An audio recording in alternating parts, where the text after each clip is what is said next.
I'm Elizabeth from Made for Women Workouts, and I'm sitting here with my co-founder Munira Hudani, who is also, aside from that, is also a pelvic floor physiotherapist. She comes to you with all her great advice, but she's also a birth coach, something you probably didn't know. And the reason I'm bringing that up today is I wanted to address a question we get a lot of, and that from women who have prolapse, who've already had a child, and they're now about to have their second, and they're wondering if going through labor and delivery is going to make their prolapse worse. So if I was just to ask you that, Munira, what would be your answer?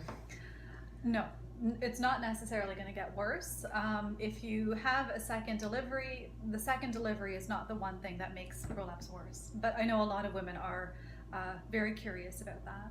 Is it true that it's the pushing phase that is the riskiest when it comes to developing a prolapse as a result of delivery? Yeah. So the pushing phase is the one thing that has been associated with prolapse. So if a woman pushes for more than 2.5 hours, that in itself is a risk factor.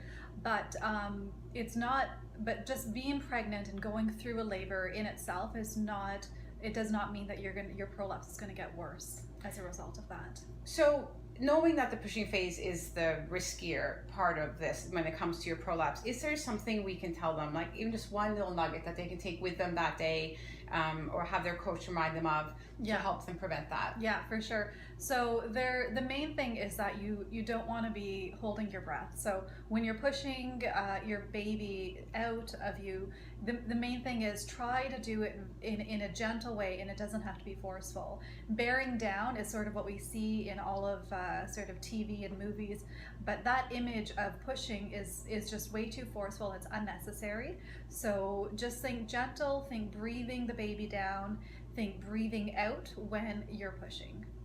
That is great advice. You know, it's funny you say it's in movies we see that, but I had my babies quite a few years ago, and I was told to hold my breath and push. Things have changed, thankfully. Well, actually, not that much. No, there are a lot of my patients who have come in who after they have experience because they've given birth once already or twice, but they've told me many times that the nurses on the ward have told them to hold their breath for 10 seconds. So you take a big breath in and then hold it for 10 seconds as you push down. And that in itself is I would say one of the worst things you can do when it comes to pushing, is holding your breath like that. And good to know, because of course we trust the people in the hospital who are telling us what to do and who are there to help us after all, and I think they just unfortunately don't know better. So I guess if we're going to send you away with one piece of information or something to remember, is to breathe and exhale as you're pushing. Just like when you do our workout videos, exhale